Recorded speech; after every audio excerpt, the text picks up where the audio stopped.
Attention, you're listening to The Todd Huff Show, America's home for conservative, not bitter talk and education. Be advised, the content of this program has been documented to prevent and even cure liberalism, and listening may cause you to lean to the right.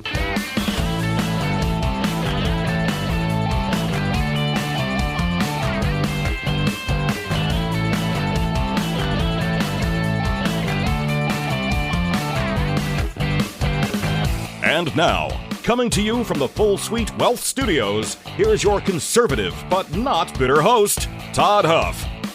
My friends, accountability is finally arriving for the agitators, for the facilitators, for the rioters, for the lawlessness that's happening in, particularly right now, Minnesota. But be put on alert for anyone else who's out there who is colluding, allegedly, with someone to interfere with the government's responsibilities, the federal government's responsibilities under the Trump administration to enforce the law, any law, but in particular immigration law, deportations, and so forth.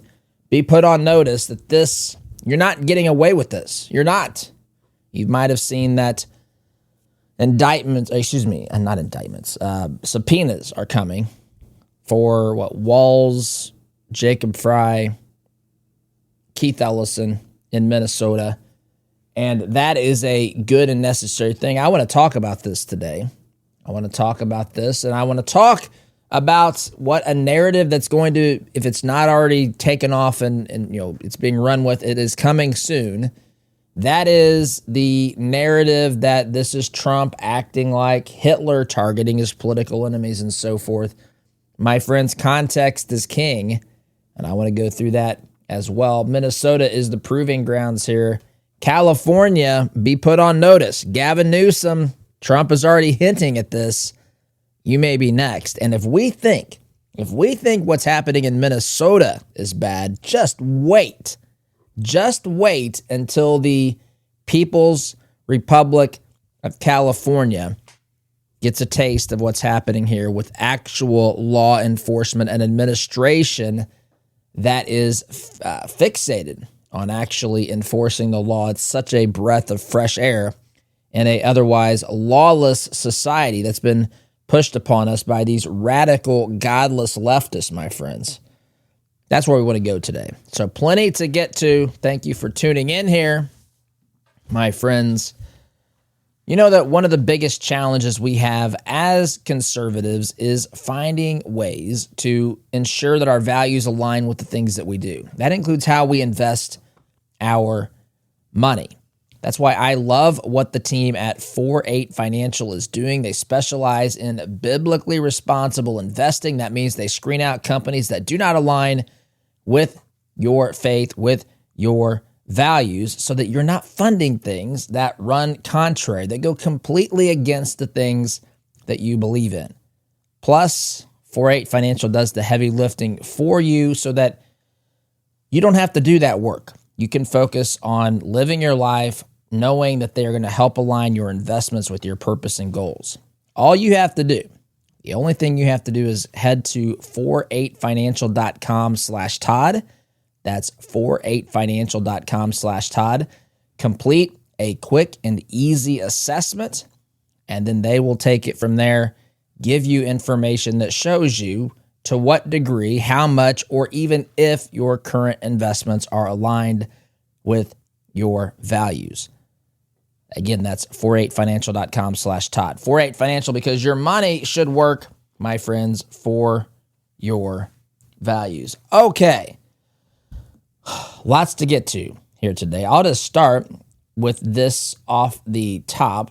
Headline here. This is at the New York Post. Minnesota officials, including Walz and Frey, accused of hindering ICE, served with grand jury subpoenas by the FBI. The FBI has served, so this has been done already, officials including Governor Tim Walz, Attorney General Keith Ellison. Didn't he used to lead the DNC? I'm pretty sure he did, or at least he was running for that spot.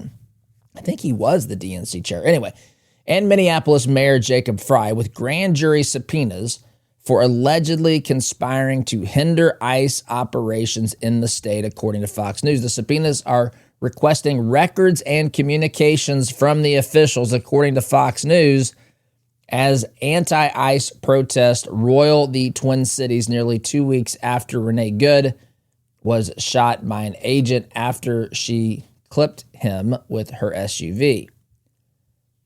I don't know if that's an accurate assessment. She caused internal bleeding when she hit him with her SUV. I don't know if that's just clipping, but nonetheless, Frey, Ellison, and Walz have been vocal critics, you don't say, New York Post, of illegal immigration enforcement efforts in the state and have loudly and sometimes profanely demanded ICE leave the state. That's who these folks are. They live in a profane world. I don't know if you've seen some of these old videos of Jacob Frey. This guy is an absolute, I'm not trying to be, this isn't personal, but he's a clown. This guy is an absolute clown. He's a liberal's dream. There's video of him. I had not seen this before. And if I have, I'd forgotten it. But when he was at George Floyd's funeral, there's video of him kneeling. He's wearing, of course, his COVID mask. And he's in front of the casket on one knee, just bawling by himself. It's just, I don't know. It's just a pure performance. Nothing is real. Nothing is real with these people. I don't know if you've seen the video of him just dancing after. I don't know if it was after his election win. It's embarrassing. It's absolutely embarrassing. I get embarrassed when I watch these videos for how ridiculous the behavior is. But this is what resonates. Friends, leftism, modern leftism, radical leftism is people say mental disorder. It's not. I'm telling you, these problems are not mental. It comes first. Now, there are certainly examples where there is mental illness. I'm not saying that. But this is a condition of the heart. This is an intentional decision that these leftists make to embrace things that are antithetical to truth. I think this is a biblical truth coming to fruition individually in the lives of people. And listen, let me tell you, I am a human being, and I have sinned. I am not a perfect person. And I want to be very clear about this. I'm not trying to jump on this. I'm just trying to identify the core of this problem, the core of this belief that causes people to believe this stuff, causes people to believe that the people breaking the law are the ones who are in the right, and the people who are enforcing the law are the ones who are in the wrong. It is absolutely, it is wild to think that that's where we've gotten today. But there's an entire party that's built upon this. But it's not a mental. I know people write books. It's a mental disorder and all this, and it's cool in some circles to mock their mental capacity or whatever. That is not how I approach this at all. Listen, I want people to hear and receive truth. I'm not here to be. Excuse me. I should tell you, and I apologize for that. I'm usually really good with the mute button. I've been fighting off a little bit of a cold here, I think, so forgive me if that does happen. Do my best to prevent it.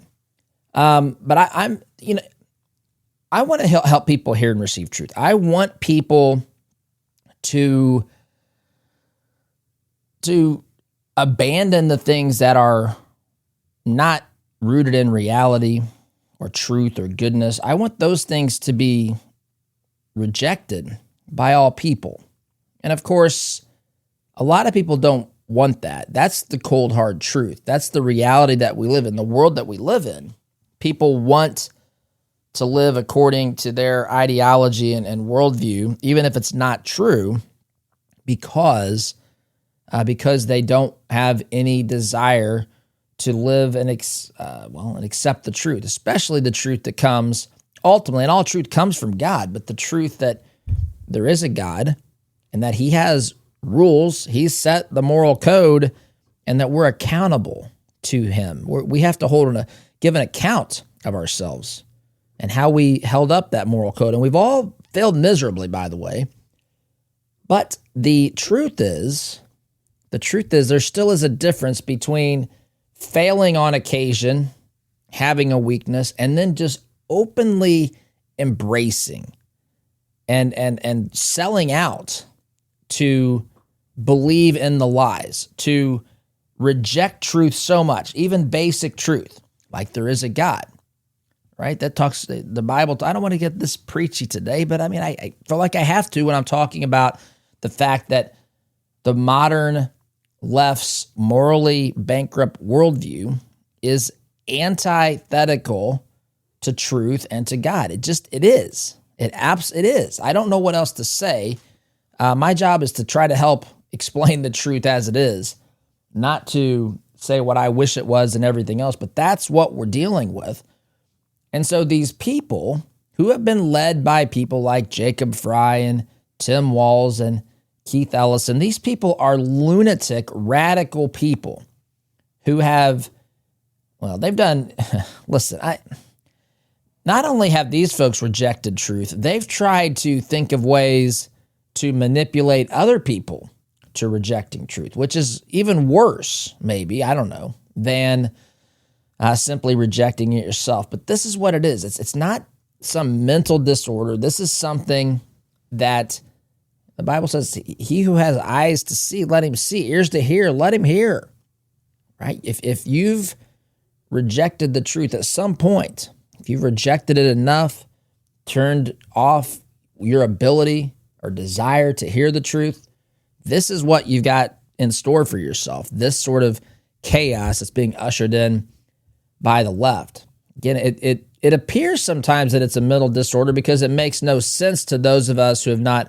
completely turned to depravity and still are seeking truth and trying to make sense of things, trying to accept things as they are, and trying to work from that point, trying to move us towards good, towards the truth that is, again, rooted in Christ and God. But it's not just a mental condition. This is a I think at its core, a spiritual condition.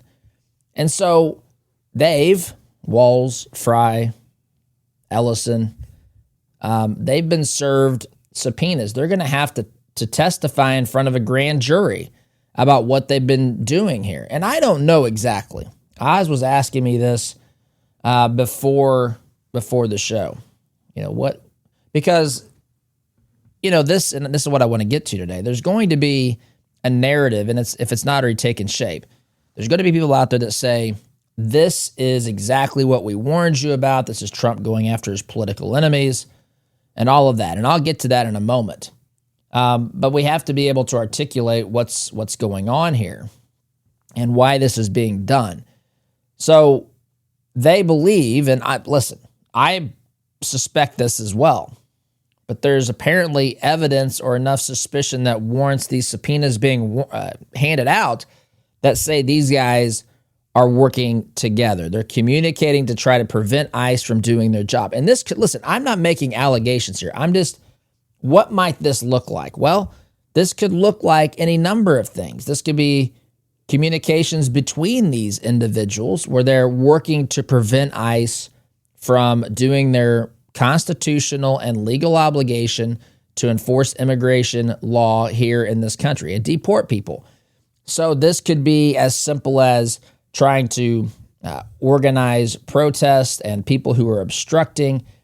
This could be maybe coordinating with groups, probably paid groups, possibly anyway, to come in and to cause havoc and chaos. I mean, there could be, I don't know, and I'm not making the accusation. I'm just trying to paint the picture of what could potentially be happening here. There could be attempts by these individuals and by the larger Democrat Party running the state of Minnesota today to, what if they got information about where ICE was operating? I mean, could they be using their network, their political office, to inform people of this and to activate, of course, the radicals that'll go block the streets? Are they giving people tips and pointers? Are they aiding and abetting people who are here illegally? This may lead to more information about what's happening in these the Somali daycare fraud scandal. That's another. I mean, it's obvious that this is we're over the target, right? The metaphorical target here. We're over the target. They've told us for years that we've got the most secure elections in the history of the world, that our democracy is thriving when people like Walz and Frey are running the show and so forth. But what they've really done, I mean, we're now deporting people who are Democrat supporters, Democrat voting bloc. And they know that they rely upon these people. They rely upon these people for two things. Number one, their vote, or just getting these folks registered, and then someone can use that registration to fraudulently, allegedly, potentially cast a ballot. Don't pretend for a moment this isn't happening. I mean, again, if you've not seen 2,000 Mules, watch that documentary. But the truth is that this is their voting bloc, and this is about the core constituency of the left today. And it's not just about votes. It's also about destroying America and Americanism, the American culture from within. If you deport people in to the United States who are not, it doesn't matter where they're from. People get so fixated and they look at the color of the skin of the people who are coming in. I don't care if you're importing all Europeans. If they've not been assimilated to American culture and to the foundations upon which this country was built, you can destroy the culture from within. Obviously, if you can get people who are more radical or who have cultural beliefs that are further and further from things that we can find, at least in Western civilization, the quicker you can achieve that those ends. And this is what they want. They want the destruction of the culture. They hate America as founded. And when they accomplish these things, my friends, they're going to come in, swoop in, and say, hey, here's our chance to do it right.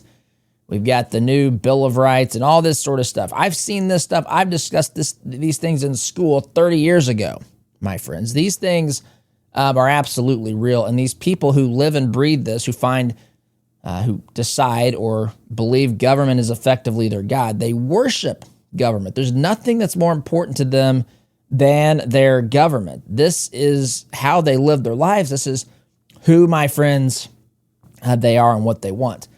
And so I don't know what these folks may have done. Of course, there's a presumption of innocence until they can be proven guilty, if indeed they can be at all. But they want to know what they were talking about, what they were potentially colluding about to prevent ICE from doing their job, because everyone knows the stakes are high for the reasons I just laid out. And so that's what that's what the FBI is trying to find out here. Now, let's shift gears a little bit here, and I'll tell you where we're going to head next as I'm looking at the clock here. Okay, so let's talk about the narrative that's coming and that may already be out there, which is this is part of Trump's plan. We knew that Trump was going to target his political enemies. We all knew this was coming. Trump's becoming Adolf Hitler 2.0 or whatever, right? That's in here. That's baked into this. They've got a built-in defense mechanism against what Trump is doing, and they're going to hide behind this, and it's going to cause a lot of people to not look at the context because, again, this requires gullible people, dare I say stupid people, dare I say people who have given up their responsibilities, abdicated their responsibilities to think for themselves. This is possible by having generations now, plural, of people who have got diplomas from public schools and public universities for simply mastering the art of regurgitating what some leftist, in many cases, professor was telling them is true, and how much you can do that in class to the satisfaction of the leftist lunatic running the show in there, the easier it is to get your diploma. These diplomas, in many instances, my friends, they don't mean anything. And I'm not here I'm not here to criticize all formal education. Some of you in this audience have many degrees that are real. I'm not criticizing all of them. I'm criticizing the people who simply went to college, went to high school for that matter, to simply check the boxes on the Scantron. That's what we did when I was in school. We took the Scantron test with the number 2 pencil. You had to have a number 2. I don't know. Is there a number 1? I don't even know. I just knew of a number 2 pencil, but you had to have a number 2. You had to color that dot in. Had to be read by the Scantron. But people memorized the answers. They didn't sift it through their own understanding so that they could understand the concepts. You know, some of these things that we were forced to believe are now being openly refuted. I mean, think about Pluto. Pluto was a planet back in the days. If you would have marked when I was in school that Pluto was not a planet, you would have gotten that wrong on your Scantron. Now, my friends, Pluto's not a planet. And Nate Bargatze has a fantastic joke about that. I'm a big fan of Nate Bargatze's. He said he should have been teaching the class because he didn't believe when he was in high school that Pluto was a planet. But anyway, so the thing is, if you look at the food pyramid, the things that we were taught to eat, the things that we were taught to eat in health class, those things are now being challenged. We were told to eat about a loaf of bread a day. Well, that's 6 to 11 servings of bread or something wild from what I remember. Now, you might realize that there's a lot of folks that do things like low-carb diets or carnivore diets or whatever that are really rejecting a lot of those carbohydrates and so forth. Anyway, point is that it requires a chunk of the country that either can't or won't think for itself. They hear a narrative, they see people pitching a fit in the media and in public office, and they think, my goodness, there has to be something really bad going on here. That has to be Trump. So I want to talk about that here as the program unfolds. Friends, let me remind you here in the waning moments of the first segment of the program, MyPillow, it's an American company run by an American patriot in, by the way, this state that we're talking about, Minnesota. Mike Lindell, of course, he's running for governor. He was going to run against Walz. Walz looks like he has other problems that he's going to have to deal with. He dropped out of the race. But Mike Lindell, American patriot, makes great products at MyPillow. We've had a partnership with them for several years now, and you can shop their products and get discounts. Discounts with code Todd, my first name here. If you go to mypillow.com and use promo code Todd on everything from slippers to towels to sheets to, of course, the pillows themselves. MyPillow.com, promo code Todd. Get you discounts, my friends. Sit tight. Back here in just a minute.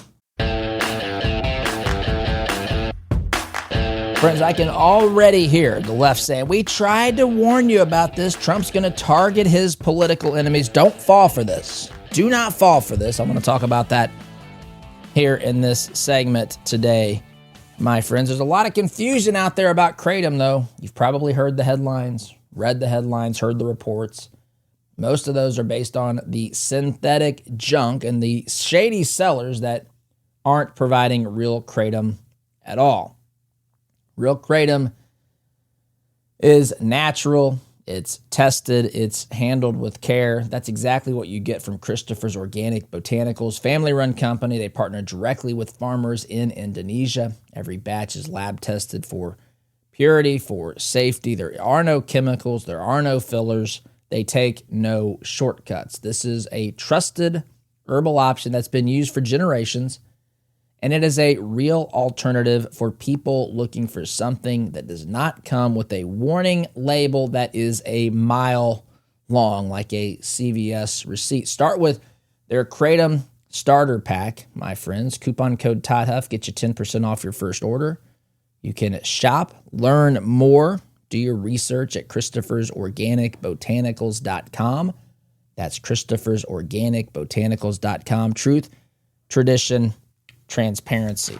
Okay, let's talk about this. The people who say, well, Todd, we told you this was coming. Why can't you see it for what it is? You know, I've thought about this a lot, and I think the best way to maybe explain this is to use, I don't like to use myself as an example, but this is just an analogy.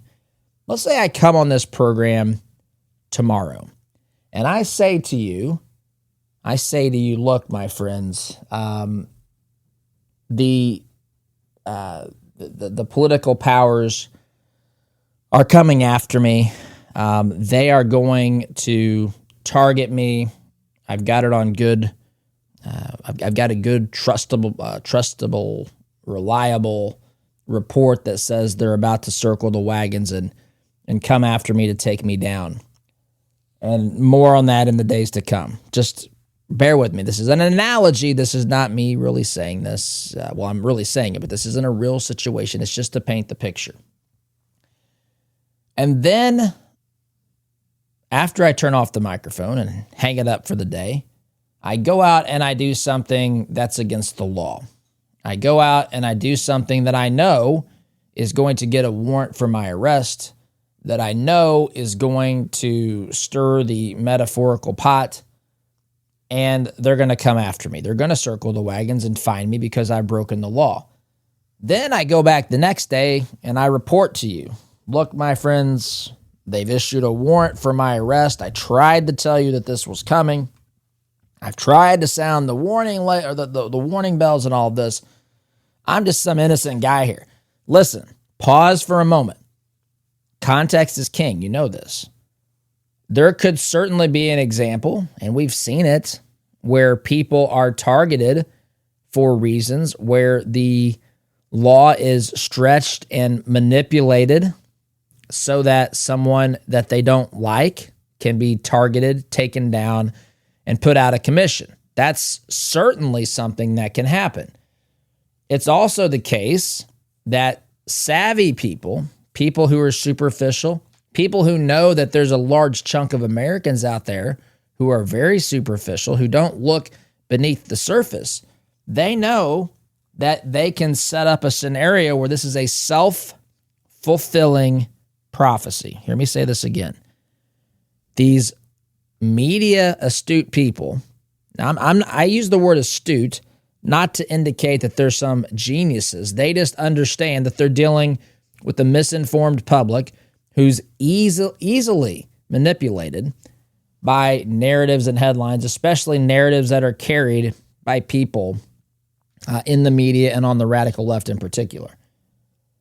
And so that's certainly a scenario that people know that they, A causes B, B causes C, on down the line to where I can then say, I warned you of this, right? And that's what's going on here. That's what's going on here. And so when they were predicting before Trump's second term that Trump was going to target, so to speak, his political enemies, come after them, what they were really telling you was what they were prepared to do. They were telling you that they were prepared to do things. Now listen to me closely. They were admitting, they were confessing that they were prepared to do things that they knew would warrant this response from the Trump administration. They were prepared to do things that were illegal and that would get them arrested and subpoenaed by people. Now, this is all allegations with this particular group. I'm not assuming guilt. I'm just telling you that this is how this game works. And so they were admitting before everybody what they were prepared to do. Now, the less informed, the low information voter, as Rush used to call them, falls for this stuff hook, line, and sinker because they just listen. It's amazing to me. Doing what I do, I hear from lots of different people. I hear from the people who think very highly of themselves. I hear from the self-righteous. In fact, I heard from a guy yesterday who thinks very highly of himself. I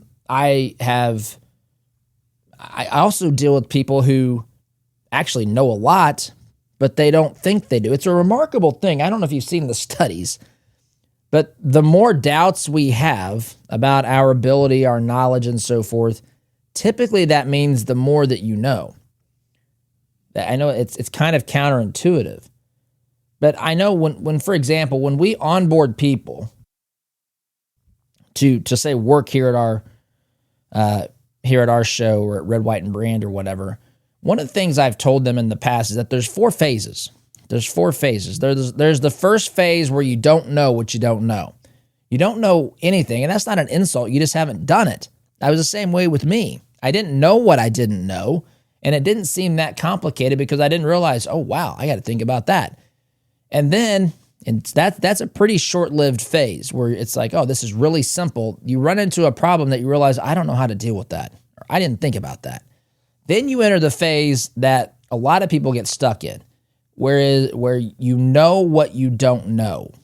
You know what you don't know. And when you're in that phase, it can be overwhelming to a lot of people, especially someone who's, not overly optimistic or not tenacious, not confident that they'll figure it out. You can get stuck and live in that place forever. You know what you don't know. You know where you fall short. You know where the problems lie, and it's just overwhelming.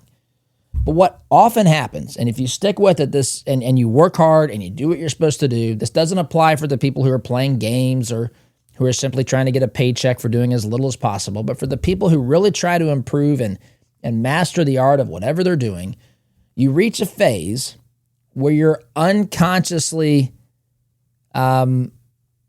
qualified.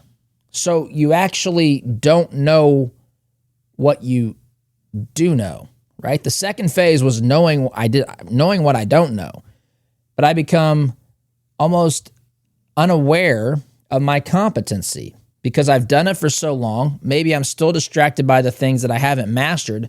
I've actually gotten a lot better at certain skills, and I don't realize how competent I've become. And then eventually, if you stick with it long enough, I've gone through this in lots of different areas of my life. I'm thinking that you'll relate to this as well. You reach a phase where you become completely aware of your competency, not arrogant, realizing you can screw it up just as easily that day as any day. You're human, but you've gotten comfortable, and it becomes simple again. It becomes simple again, but it's almost like it's a complete circle, but the difference is what you've experienced, what you've worked through. And it's the same simplicity I had on day one before I realized all the stuff I didn't know. I've learned those things, or I've gotten comfortable in navigating those things, and I'm confident at that particular point. And when it comes to consuming news, most people stay at the beginning. They don't know what they don't know, and they're just ignorantly following what these lunatics are telling them, or they realize that, I don't know a lot about this issue, and they get stuck there. Let me listen to the clown and the knucklehead who's out here telling me how to interpret the day's events. And so we get into this situation where these politicians are put up on a pedestal. They can't be criticized. If you criticize them, you're part of a coup that wants to overthrow the government. It is wild what people will believe because of the narrative. And if they hear it enough, repeated, it is a powerful force, as simple as it is. If it's repeated long enough and repeated by enough voices, and there's almost this echo chamber, people lose their defenses against the message, and they begin to say, well, I guess that must be the case. It sickens me, but that's what happens. And that's what's happening when people tell you that this is Trump, or when they will tell you that this is Trump doing what he's always promised us, which is targeting his political enemies, when in reality what this is justice being served against the lawless, my friends. Quick timeout. Back here in just a minute. Welcome back, my friends. I want to play Kristi Noem's remarks on, what was she on? I think she was on with Greta on, is that Newsmax?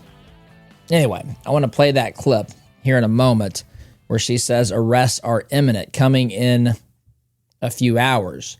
That is something she said last night, sometime around 6 p.m. Eastern time.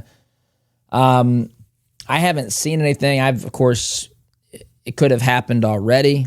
I haven't seen any reports, but that may have happened, depending upon when you hear my voice.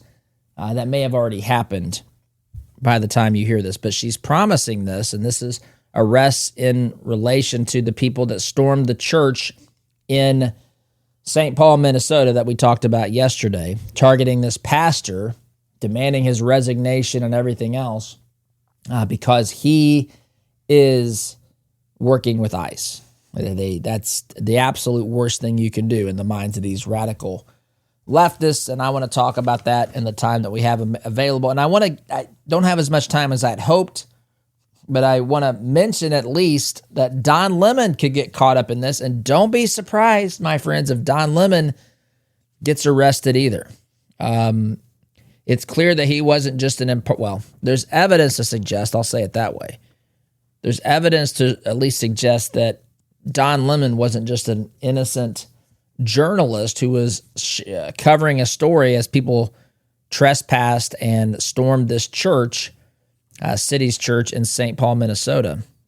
He was actually potentially, according to some reports and some things that he has said, maybe potentially involved in the planning and orchestrating of this, which of course is not the same thing as journalism. But again, when do details matter to the radical left? All right, that's where we're going to head today in the time we have remaining. But friends, maybe you've reached that stage where managing your money feels like juggling a whole lot more than just numbers. You've got tax planning, estate work, investment choices, a whole lot more. That's when Family Office Services can make a real difference. Full Suite Wealth brings all those pieces together into one cohesive strategy. Their Family Office Services give you access to a coordinated team with advanced option strategies, private equity, private credit, and legal expertise, all, my friends, under one roof. It's about simplifying your financial life, planning for your future, making sure your legacy stays strong for generations to come.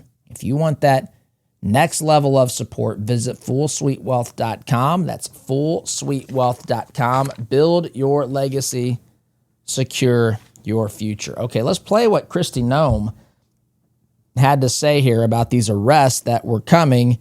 And if they haven't come yet, I expect them to come today. This, again, is in regard to or in response to the people who allegedly broke the law by storming the church in St. Paul, Minnesota, in their so-called anti-ICE protest, which really was an anti-ICE trespass. Here you go. And that pastor really did a remarkable thing there, trying to protect his parishioners. And even the parishioners, I imagine, have felt and feel intimidated. And they did, and there's going to be arrests in the next several hours, Greta. There will be arrests tied to that, and people will be brought to justice for how they violated the law in that situation. Well, Don Lemon is a journalist, and so I thought he was going, and so when I first saw it, I assumed he was going in as a journalist covering it. I mean, I go into bad places and ask questions all the time, but when his comment about the white supremacy all of a sudden made me think, well, maybe he wasn't there as a journalist. Yeah, well, Greta, not only that comment, but the fact that ahead of time, before this even happened, he said that he had conducted some surveillance before they went into this church. He identified individuals that were going in with him that were activists in the work that they'd done in the past. The fact that this entire situation was then posted on the Black Lives Matter website, all of that is something that they're going to be responsible for. Well, Okay, so certainly sounds like Don Lemon may want to be very, very careful and be aware of what is headed his direction.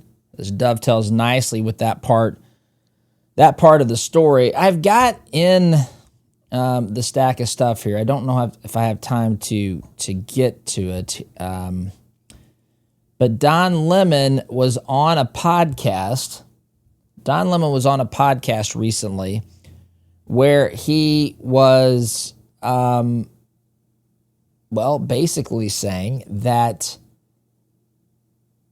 talking about this very thing. It's again, journalists report what's going on. Journalists don't, at least they shouldn't. I know that they do, but they don't push a particular narrative. I know that they do in reality. They shouldn't be pushing a particular narrative, but Don Lemon's out there. I just don't have the time. I don't have enough time. I wish I could play it. It's in the stack of stuff on the website, or if you subscribe to the free email newsletter, it'll be there. But Don Lemon said that there's a group of people out there who are white supremacists, who are Christian. They don't share his version of Christianity, what is that, Don? I I would love to hear. Listen, anyone can call upon the name of Jesus, but we don't get to tell God what his rules are. And Don Lemon certainly condones certain things that are not biblical, my friends. So I don't know what he means by that's not his brand of Christianity. But I do know this. That when you take a position that you're pushing a narrative on a group of people that he didn't know anything about, this pastor he didn't know anything about, they assume, or they want you to assume, they want the American people to assume, this guy's a white supremacist Christian nationalist because he's working with ICE and being a pastor. This stuff, my friends, is a lie straight from the pits of hell itself. And I've got to run. Simply out of time, my friends. Talk to you soon. SDG.